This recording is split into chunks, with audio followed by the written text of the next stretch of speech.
Good evening. My name is Harold Mendelson, and this presentation deals with my paper, which is the impact of Puritans and Cotton Mather on the Massachusetts Bay Colony and the impact of the Massachusetts Bay Colony on the Puritan denomination as well as on Cotton Mather. I will deal with the period from 1628 to 1728.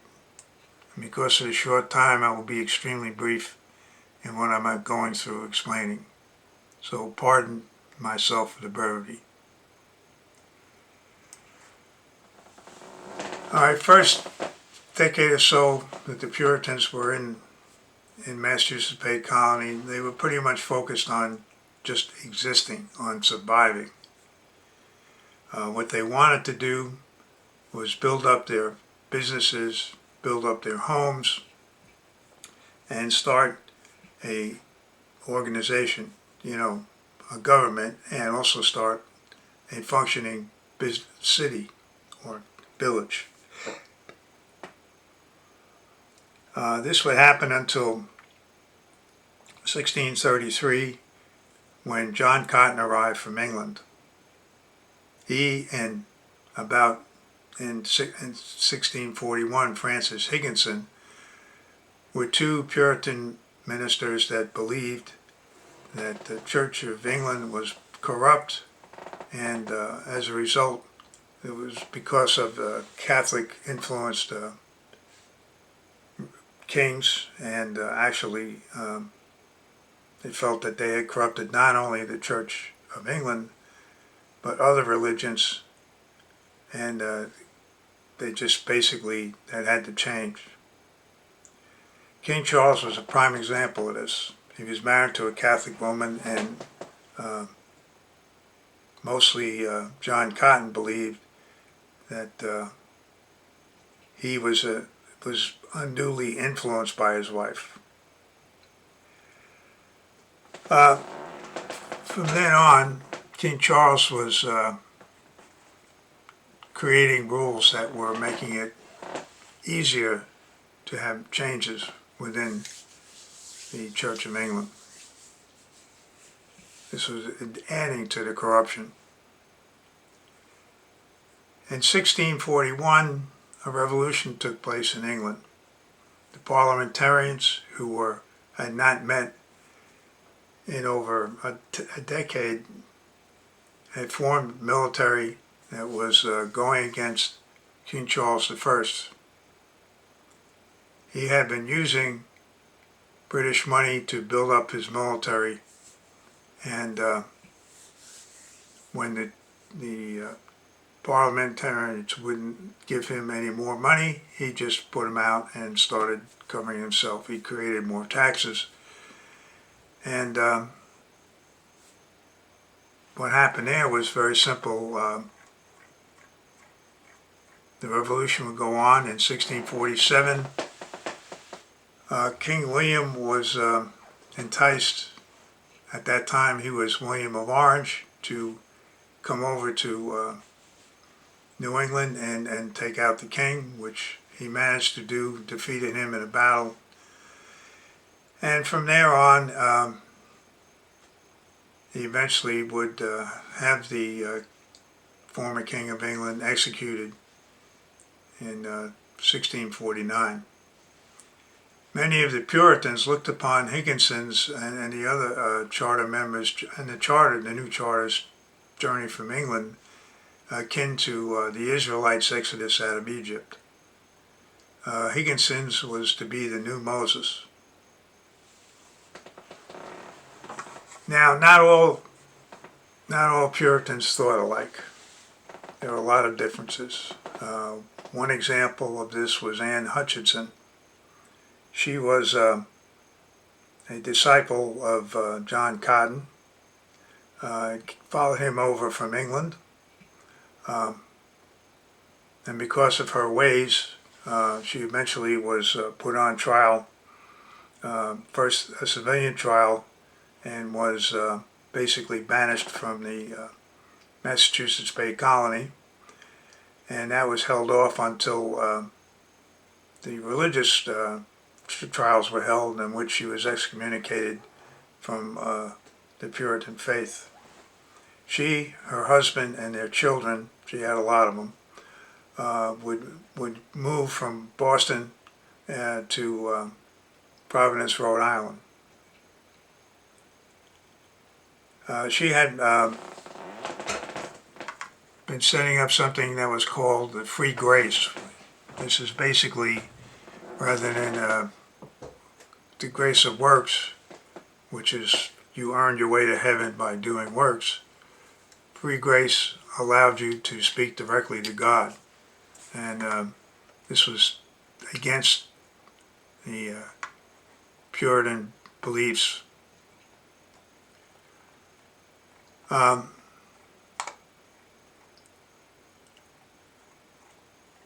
Increased Mather came along in 1639. He was born to Reverend Richard Mather and his mother Catherine Holt Mather. In 1651, he entered Harvard College and graduated in 1656 at the age of 17, and with a Bachelor of Arts degree, and then he continued on and traveled to Ireland to study and receive a Master's of Arts degree in 1658, which was signed by Oliver Cromwell.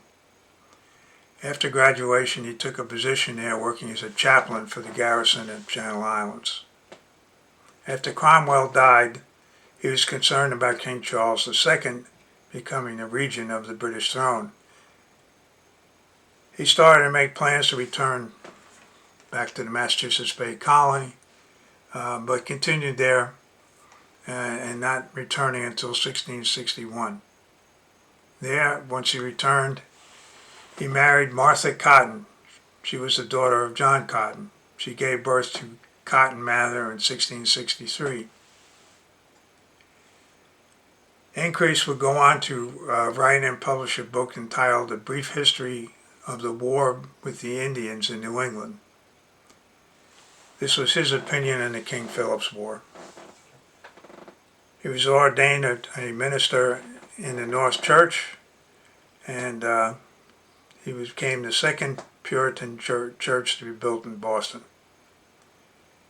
He also became president of Harvard in 1681 and would hold that position until 1701, or possibly 1705.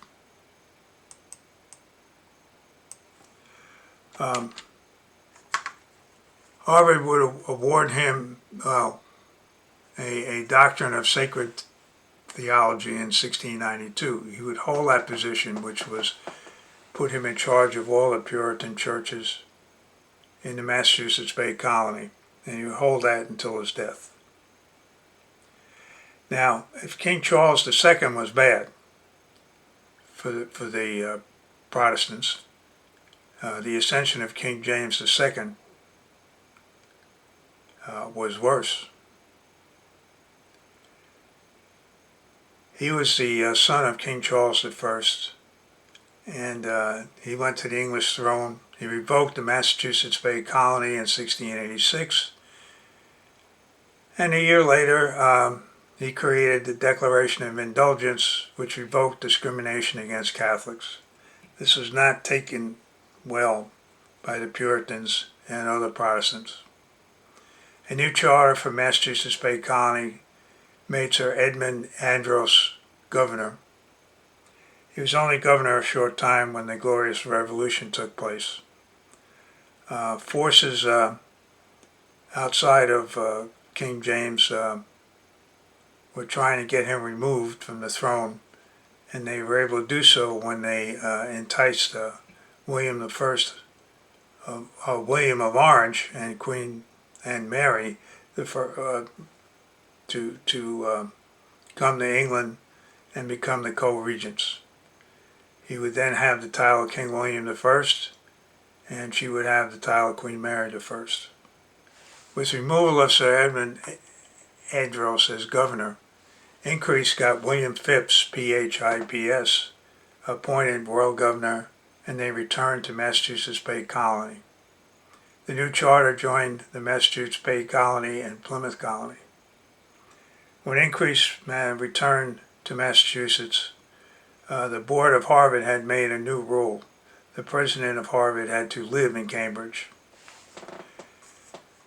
Initially, Increase ignored the rule and remained in Boston. The board forced him to make up his choice, and he resigned his position at Harvard in 1705. He would go on to continue to become the headmaster of Boston until his death in 1722.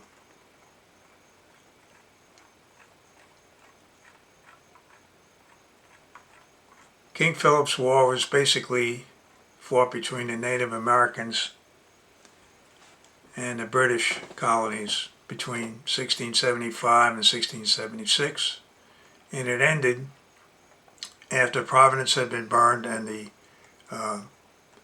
largest settlement of Narragansett natives had been burned as well. In effect, 600 soldiers died, and countless thousands of Narragansett natives who had been involved in the uprising were either killed or imprisoned and eventually sold off to slavery for those that survived. And that marked the end of the King Philip's War. Cotton Mather was born on February 12, 1663 in Boston. He was the son of Increase Mather and the grandson of John Cotton and Richard Mather. He entered Harvard at the age of 12, having already mastered Latin, Greek, and also Hebrew. He easily passed the entrance exams and would become a devout Puritan in his entire life. While there, because of his young age and the fact that his father was president, he basically was bullied. He would get into fights defending himself and he actually eventually developed a stutter, which he was forced to deal with for the rest of his life. As a result, he spent long periods of time away from Harvard studying at home. In 4 years, he got his degree, his Bachelor of Arts, and at 18 he received his master's, very much like his father had gone through, as far as education-wise. He ended up spending most of his life praying, preaching, writing, and still followed his main purpose in life of doing good. These good works were considered necessary by him to enter heaven. He was a prolific writer, writing some 460 books and pamphlets over the course of his lifetime. Because of his stutter, he had doubts he would ever become a minister. At one point in his life, he was going through a process of agonizing that he was damned, and in equal time in ecstasies that he was worthy of having eternal life with Jesus. As was perhaps typical, there were within him a lot of self-doubt. He joined his father's church in 1680 and gave his first sermon in October 1680. He was ordained a minister in 1685. During his life, he would marry 3 times. His first wife, Abigail, bore him 9 children. His second wife, Elizabeth, was a widow, and she would give birth to 6 more. She passed away 10 years later after they were wed. So he was married twice and was widowed twice. Only 3 of his children would live to adulthood, and only 2 would survive him. His son, Increase, which he named after his father, just was a wayward child and a wayward adult. He didn't want any part of becoming a minister, and decided to become a sailor. And he would spent some time in the British Navy, and then also in civilian life he was a sailor on board ship. When he was home one time, his father worked hard and convinced him that he needed to change his ways. He tried his best and took a shore job, which lasted a while. Unfortunately, there was just something in him that just couldn't be resolved. He was arrested for rioting. He had gotten a young woman pregnant, and he basically just had no way that he could just get on the straight and narrow. So in 1724, he signed on to a ship, and during the voyage on August 20th, the ship foundered and sunk. There were some survivors. Now, initially, Cotton had no idea what was going on because you didn't have any means of communication to pass the message along. It was not until the survivors were deposited in Boston Harbor, and word spread that he found that he was his son Increase had passed away. Now his father had died a few years before, and he was really in a bad way. And to make matters worse, he married Lydia, and while there were no children born to their marriage, Lydia had a child, at least one child from her previous marriage, and she began to suffer outbreaks of rage. She would argue with him over his piety and his mishandling of the estate of her daughter's late husband, Nathan Howe. This caused Cotton to be humiliated and depressed because she would argue with him in public. At one point, she left him for 10 days. She returned after she learned that Cotton had lost his son Increase during a sea voyage. This, on top of his father, caused depression, and she would remain with him and nurse him through several illnesses Cotton had contracted. The last one proved fatal.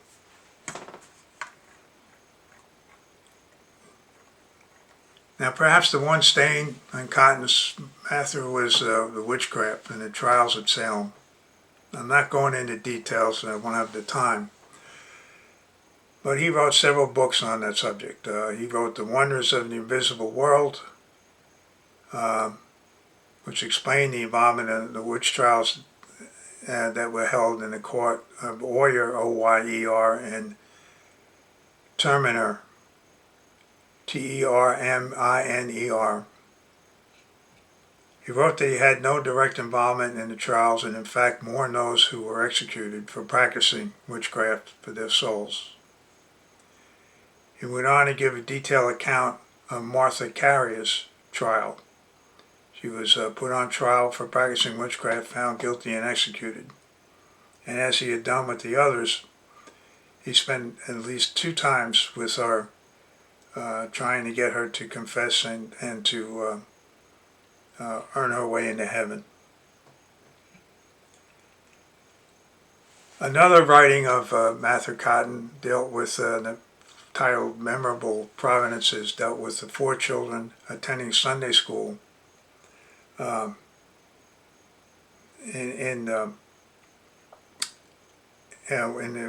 they were John Goodwin's family, and they were attending church services while these 4 children were attending Sunday school in a nearby building, possibly their Goodwin's home.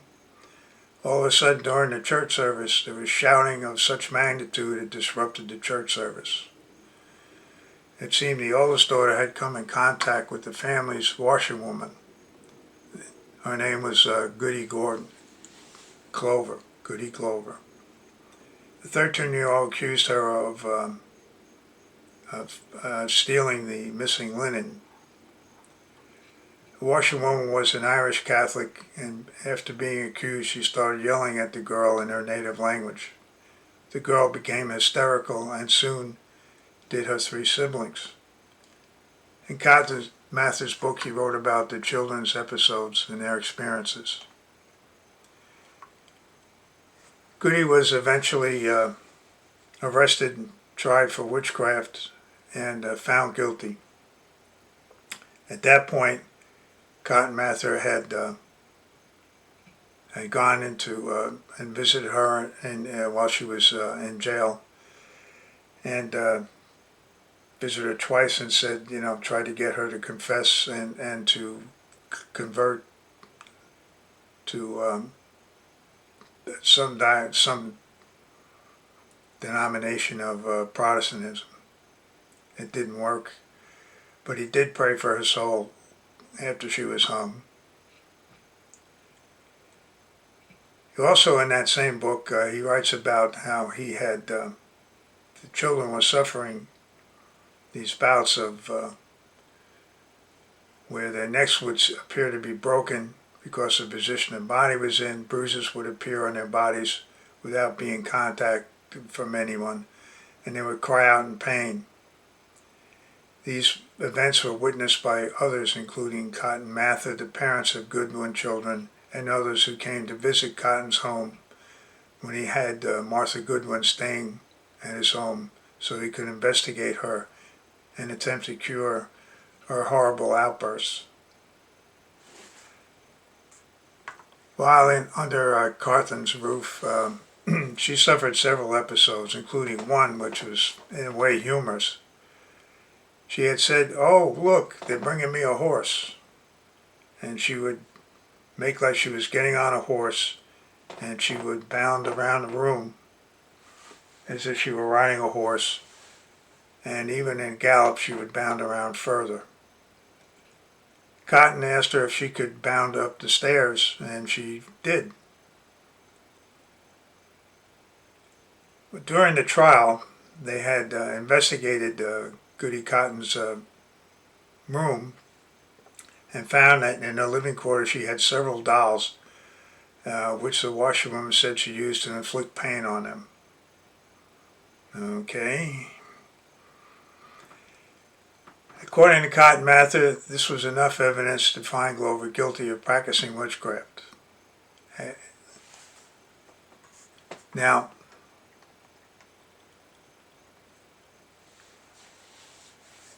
the thing here was that Cotton was a complex guy. He was also not opposed to slavery. In fact, he had slaves. They were mostly either black or Native American, and they believed that they should be taught the Word of God. As when they learned of Jesus, God and Jesus, their souls would become white, and they would have eternal life. Try that today. All right, now for a conclusion, what impact, if any, did the Puritans and Cotton Mather have on the Massachusetts Bay Colony? And the reverse of that, what impact did the Massachusetts Bay Colony and non-Puritans have on the Puritans and Cotton Mather? Researching the residents of the Massachusetts Bay Colony, both Puritan and non-Puritan, it seemed that the Puritans had developed a strong work ethic, and it was catching. Many non-Puritans took up the strong work ethic. It was to their benefit. Many became had profitable businesses, and they had earned a good living. A strong worth ethic made the Massachusetts Bay Colony self-sufficient economically. My research showed that Cotton Mather worked hard to do good things. Throughout his life, he was cursed. He never felt that he had been able to do enough good things to earn his way into heaven. He was a good man and would have strong faith in God. He believed he was doing good works, and he tried to make people of his congregation believe that in good works. He treated people around him the way he wanted to be treated. He had a strong father who was difficult to live up to, but I think Cotton Mather did his best to do the Lord's work. He also set an example for others to follow, and others did follow.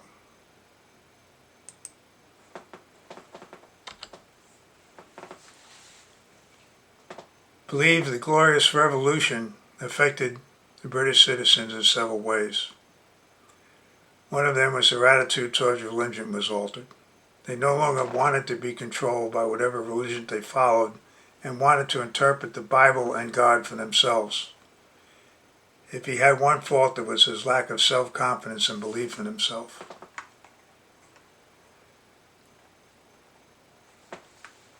Now, a number of authors, even to this day, have written books on Cotton Mather, and they condemn him for his involvement in witchcraft trials at Salem.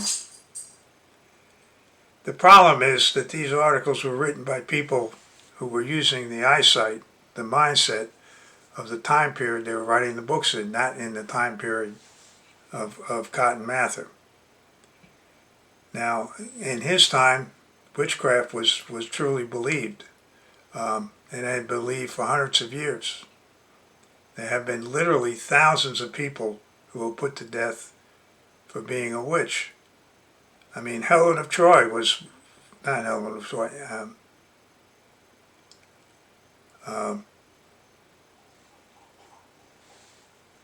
people who were involved in the war with France and England. I can't think of his name right now, but she was she was the purpose. Oh well.